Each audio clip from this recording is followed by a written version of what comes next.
A very good morning, students. Today we are going to start our section number 3, and the very first definition in section 3 is harmonic function. कोई भी function harmonic function कब होगा? अगर उसके पास continuous second partial derivatives होंगे और वो Laplace equation को सेटिस्फाई कर रहा हो. वही यहाँ मेंशन है that if G is an open subset of a complex plane, then the function u from G to R is harmonic if u has a continuous second partial derivatives and curl square u by curl x square plus curl square u by curl y square is equals to 0. This equation is called Laplace equation. अगर u के पास continuous second partial derivatives हैं और वो Laplace equation को satisfy कर रहा है तो हमारे पास फंक्शन क्या हो जाएगा? Harmonic function. Now comes the remark. A function f which is u plus iota v on a region g is analytic. कोई भी function on the region g is said to be analytic if real part of f that is u and imaginary part of f that is v are harmonic function which satisfies CR equation. CR equation means Cauchy-Riemann equation, that is curl u by curl x is equals to curl v by curl y and curl u by curl y is equals to minus of curl v by curl x. Next हमारे पास remark आता है that a region G is simply connected if and only if for each harmonic function u on G that is for real part of f on G there is a harmonic function v on G that is imaginary part of f such that u plus iota v is equals to f is analytic on G. ये remark हमारे पास use होंगे further in theorem. Next comes the definition. If f is a function from G to complex plane is an analytic function, then u and v, that is real part of f and imaginary part of f, are called the harmonic conjugates. ठीक है. Next comes, we are to prove that every harmonic function on a simply connected region has a harmonic conjugate. ठीक है. हम पहले क्या consider करेंगे? एक domain, simply connected domain consider करेंगे और उसमें कोई भी एक हार्मोनिक फंक्शन कंसिडर करेंगे. फिर हम क्या करेंगे? Harmonic function on a simply connected domain है तो हम क्या यूज़ करेंगे? रिमार्क 2. रिमार्क 2 का यूज़ करके हम क्या प्रूफ करेंगे कि फंक्शन क्या है? एनालिटिक है. अगर फंक्शन एनालिटिक है then we will use this definition कि उसके पास क्या है? Harmonic conjugate. वही हमें प्रूफ करना था कि every harmonic function on a simply connected region has a harmonic conjugate. ठीक है. Let us start. Let G be a simply connected region and let u be a harmonic function on G. Then by remark 2, there exists a harmonic function v on G such that f is equals to u plus iota v analytic on G. हमने ये वाला remark use करा. ठीक है. फिर उसके बाद then by the above definition. कौन सी डेफिनेशन? कि अगर फंक्शन एनालिटिक फंक्शन है तो real part of f and imaginary part of f क्या होते हैं? They are the harmonic conjugates. वही हम मेंशन करेंगे. Therefore by the above definition u and v are harmonic conjugates. That is, u has a harmonic conjugate on G which is a simple connected domain. G क्या है हमारे पास? Simply connected region. Thus हम कह सकते हैं कि every harmonic function on a simply connected region has a harmonic conjugate. This proves our theorem. Is it right, student? Next comes preposition, that is if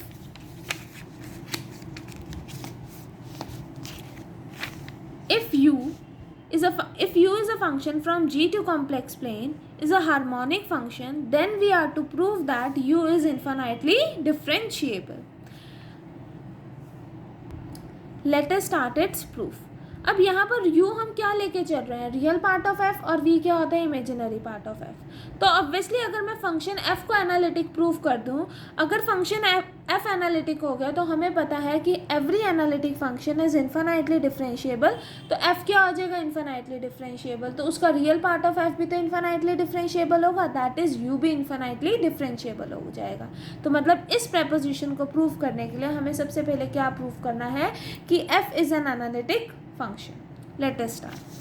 Let z naught is equals to x naught plus iota y naught belongs to G be an arbitrary but fixed point. हमने कोई भी एक arbitrary but fixed point consider करा and del be chosen such that कि ball with center at z naught and radius del is contained in जी, हमने कोई भी एक रीजन जी लिया, उसमें कोई भी फिक्स पॉइंट कर दिया, लेट इट बी z0, इसको फिक्स करके हमने एक बॉल ड्रॉ करी जिसकी रेडियस क्या है, डेल है, ठीक है, सच दैट कि ये बॉल कंटेन्ड है in the region g. Since open sphere is simply connected, इसका मतलब ये वाली जो बॉल है that is ball with centre at z0 and radius del is also simply connected, then by the above remark, अगर ये simply connected है तो, और वो हार्मोनिक फंक्शन भी हमें मेंशन है कि u is a harmonic function, तो हम क्या कहेंगे कि there exist an harmonic conjugate v on the ball, that is f function क्या हो जाएगा, एनालिटिक हो जाएगा ऑन दिस बॉल, ठीक है। और we know that every analytic function is infinitely differentiable, तो फंक्शन f क्या हो गया, infinitely differentiable, function is infinitely differentiable, तो इसका मतलब real part of f is also infinitely differentiable, और रियल पार्ट ऑफ f क्या है हमारे पास, u, तो हम क्या कहेंगे, u is infinitely differentiable. This completes the proof of your preposition. Next comes mean value theorem. The statement for this theorem is, if u is a function, harmonic function from G to R, and let a closed ball B with center at A and radius R be a closed disk contained in G, and if gamma is a circle, mod of z minus a equals to R, then we are to prove that u a is equals to 1 by 2 pi integral within the limit 0 to 2 pi u a plus R e iota theta d theta। अब आपको यहाँ पर भी पता है u क्या है, basically real part of f, तो बेसिकली आप क्या करोगे, f ऑफ a की वैल्यू यूज़ करोगे, क्योंकि आप कोशी इंटीग्रल फार्मूला यूज़ करोगे, तो कोशी इंटीग्रल फार्मूला यूज़ करोगे तो उसमें f ऑफ a की वैल्यू क्या होती है, 1 by 2 pi iota integral over the circle gamma f of z minus a dz, ठीक है। फिर आप क्या करोगे, f is a function of the type u plus iota v, तो यहाँ पर क्या कर दोगे, u a plus iota v a और u a plus iota v a and so on. यहाँ z है ना, तो z आपके पास क्या है, किस फॉर्म का है, mod of z minus a is equals to r, तो उसके अकॉर्डिंग आपके पास z माइनस ए क्या हो जाएगा, z minus a is equals to r e iota theta, वो सारी वैल्यूज़ आप यहाँ पुट करेंगे, ठीक है। फिर आप कंपेयर करेंगे रियल पार्ट्स को, तो आपके पास u ऑफ a की वैल्यू ये आ जाएगी। Is it right student? तो let us start its proof. Let D be the disk such that closed ball is contained in disk which is contained in G। हमने कोई भी reason लिया, reason में एक फिक्स पॉइंट कर दिया that is A, उसको सेंटर कंसिडर करके हमने एक बॉल ड्रॉ करी विद रेडियस R, और अब हमने एक डिस्क कंसिडर कर दिया है D सच दैट कि ये जो क्लोज्ड बॉल है ये डिस्क के अंदर कंटेन हो, ठीक है। Let f be analytic function on domain D, f analytic function है such that u is equals to real part of f। क्यों रियल पार्ट ऑफ f है, बिकॉज u हमारे पास हार्मोनिक फंक्शन है on a simply connected domain, तो अगर u harmonic function है तो उसके पास हार्मोनिक कॉन्जुगेट्स होंगे, हार्मोनिक कॉन्जुगेट्स होंगे तो therefore there exist a harmonic function v on d such that f is equals to u plus iota v is analytic, analytic है तो such that we can say that real part of f is u, ठीक है। Now we will apply Cauchy integral formula, then by using Cauchy integral formula we have f of a is equals to 1 by 2 pi iota integral over the circle gamma f of z divided by z minus a dz। अब हमारे पास क्या है, mod of z minus a is equals to r, that is z minus a is equals to r e iota theta, that is हमारे पास क्या आ गया, z is equals to a r e iota theta, और dz की वैल्यू भी चाहिए तो क्या आ जाएगा, dz is equals to 0 plus r e iota theta का डेरिवेटिव आइटा डी थीटा, ठीक है। ये सारी वैल्यूज़ आप इसमें सब्स्टिट्यूट करोगे तो आपके पास क्या आ जाएगा, that f of a is equals to 1 by 2 pi iota integral, अब आपने सर्कल कर दिया ना तो लिमिट्स क्या हो जाएंगी, 0 to 2 pi f of a r e iota theta divided by r e iota theta, और dz की value r iota e iota theta d theta, r e iota theta तो कैंसिल आउट हो जाएगा, ठीक है, आइटा से iota भी cancel out हो जाएगा, तो हमारे पास क्या रह जाएगा, we are left with f of a is equals to 1 by 2 pi integral with in the limit 0 to 2 pi f of a plus r e iota theta d theta, ठीक है। f बेसिकली है क्या हमारे पास u plus iota v, तो हम यहाँ पर अप्लाई करेंगे that u a plus iota v a is equals to 1 by 2 pi integral with in the limit 0 to 2 pi u a plus r e iota theta plus iota v a r e iota theta d theta. Now equating real parts, क्योंकि मुझे u a की वैल्यू चाहिए तो equating real parts on both the sides हमारे पास क्या आ जाएगा, that u a is equals to 1 by 2 pi integral with in the limit 0 to 2 pi u a plus r e iota theta d theta. यही हमें proof करना था। This complete the proof of your mean value theorem. Just इसमें हमने Cauchy integral formula का use करा है और उसके बाद बस रियल पार्ट और इमेजिनरी पार्ट्स को कंपेयर करके हमारे पास यू ए की वैल्यू आ गई है. ठीक है स्टूडेंट्स.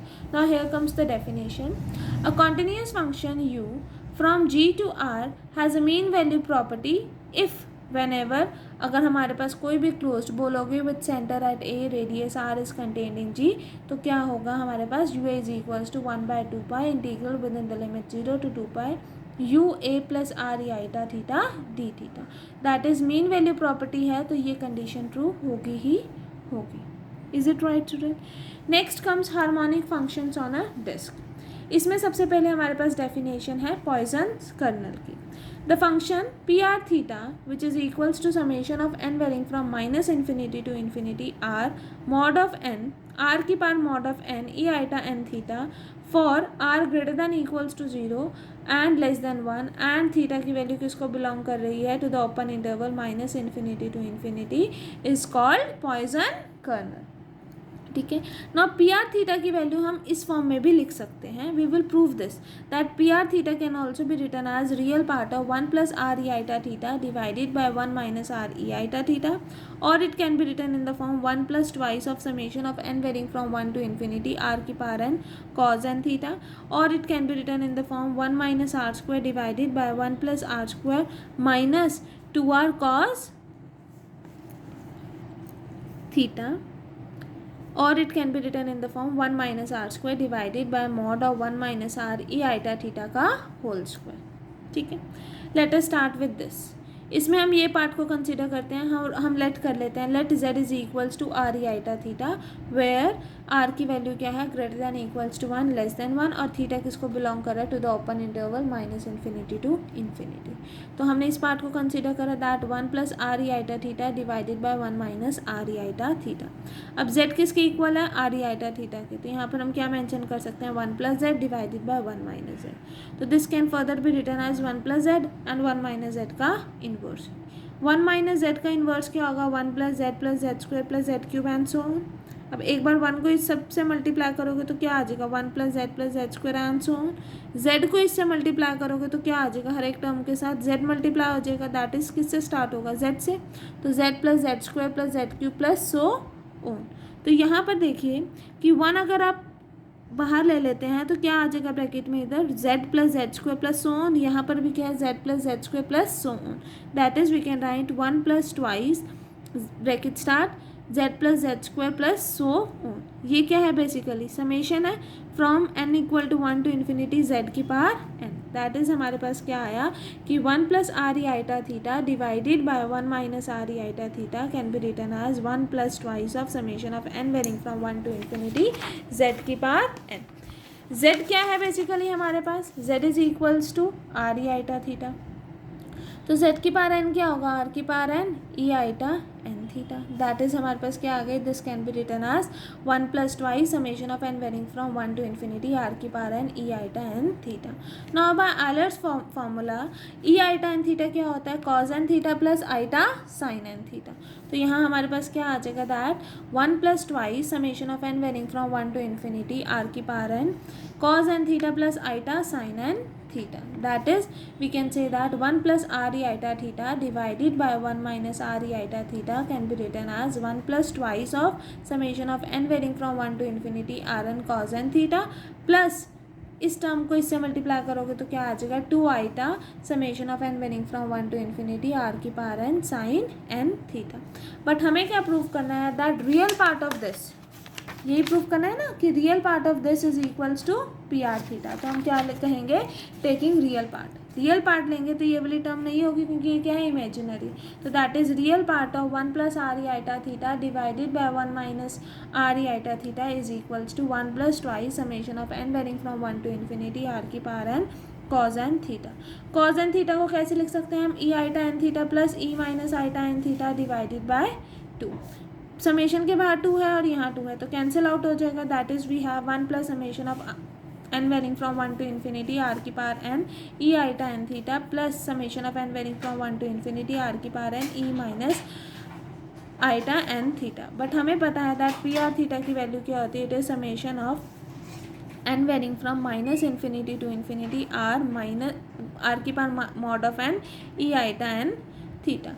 अब देखो यहाँ पर तो ई की पावर में माइनस है, तो इसलिए हम क्या करेंगे, इस समेशन में एन को रिप्लेस कर देंगे माइनस एन से। तो हमारे पास क्या आ जाएगा, 1 plus summation of n varying from 1 to infinity r की power n e iota n theta, plus n को रिप्लेस करा माइनस एन से, तो क्या हो जाएगा, n varying from -1 to minus infinity and r की power minus of n e iota n theta. ठीक है स्टूडेंट, जो समेशन ही चेंज करा है हमने, समेशन में हमने नेगेटिव टर्म्स ले ली, तो जहाँ नेगेटिव था वहाँ पॉजिटिव हो गए, जहाँ पॉजिटिव था वो नेगेटिव हो गए। अब इन दोनों को कंबाइन करेंगे तो समेशन क्या है, -1 टू माइनस इन्फिनिटी, और ये क्या है 1 to infinity, that is combine करोगे तो minus infinity to infinity r की power mod of n e iota n theta which is equals to P r theta. यही हमने प्रूफ करना था। समेशन में इसीलिए चेंज करा है क्योंकि हमें पता है पी आर थीटा की वैल्यू क्या है, summation of n varying from minus infinity to infinity r की पावर मॉड एन। तो मॉड एन मीन्स एक बार एन होगा एक बार माइनस एन होगा, क्योंकि मॉड एक्स क्या होता है, एक्स अगर एक्स पॉजिटिव है और minus x if x is negative. तो यहाँ पर ऑब्वियसली एन की वैल्यू नेगेटिव है तो माइनस एन आएगा, तो इन दोनों को कंबाइन करके हमारे पास क्या आ गया, आर की पावर मॉड एन, और वो अल्टीमेटली किसके इक्वल हो गया, पी आर थीटा के। यही हमें प्रूव करना था, that real part of 1 plus r e iota theta divided by 1 minus r e iota theta is equals to P r theta. अब आपको क्या प्रूव करना है कि that P r theta is equals to 1 plus twice summation of n varying from 1 to infinity r n cos n theta. अब आपको यहाँ पर पता चल गया है that P r theta is equals to real part of 1 plus r e iota theta divided by 1 minus r e iota theta. तो यहाँ पर ये भी तो 1 plus r e iota theta divided by 1 minus r e iota theta की value है। तो इसमें जब आप रियल पार्ट लोगे तो क्या आएगा, that 1 plus twice summation of n varying from 1 to infinity r n cos n theta. तो ये वैल्यू किसकी हो जाएगी, पी आर थीटा की। क्यों, क्योंकि this part is equals to P r theta, और ये किसके इक्वल है, इसके इक्वल है। तो that is we can say that P r theta is equals to real part of 1 plus r e iota theta divided by 1 minus r e iota theta which is ultimately equals to 1 plus twice summation of n varying from 1 to infinity r की power n cos n theta.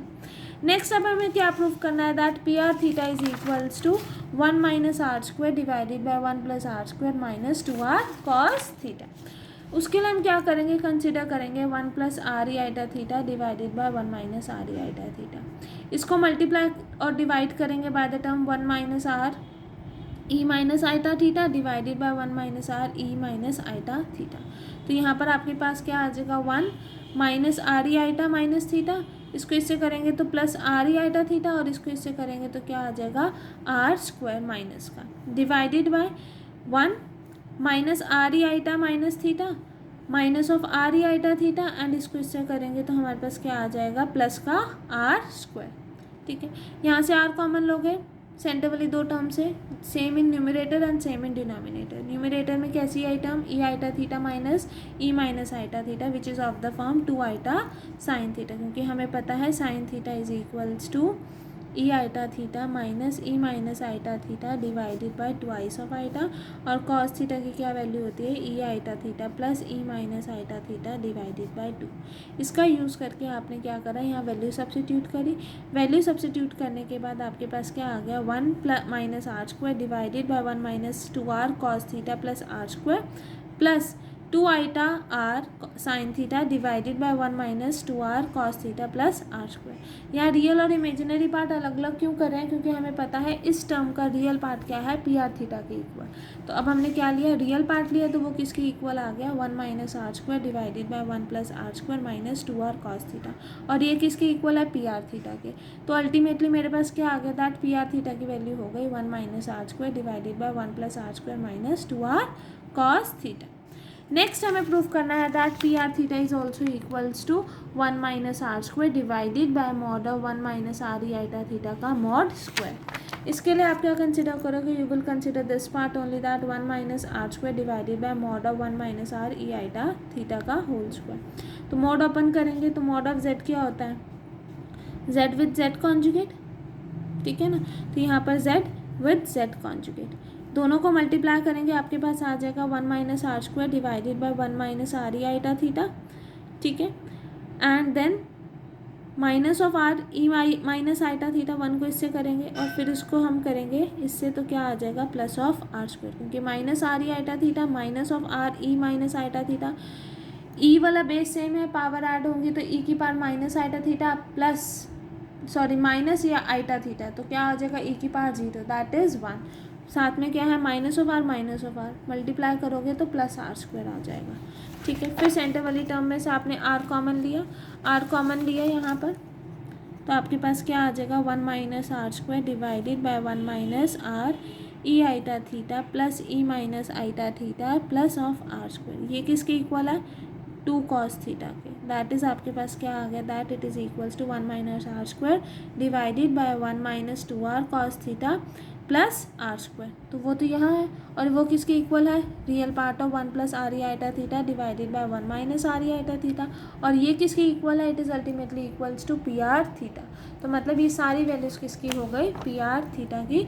दस we can conclude that P r theta is equals to real part of 1 plus r e iota theta divided by 1 minus r e iota theta, which is ultimately equals to 1 plus twice of summation of n varying from 1 to infinity r n cos n theta, which is equals to 1 minus r square divided by 1 plus r square minus 2r cos theta, and which is equals to 1 minus r square divided by mod of 1 minus r e iota theta का square. ये सारे values आपको याद होनी चाहिए, that Poisson kernel can further be written as in this form also. ठीक है student, only this much for today class. Next class में हम डिस्कस करेंगे the properties of Poisson colonel.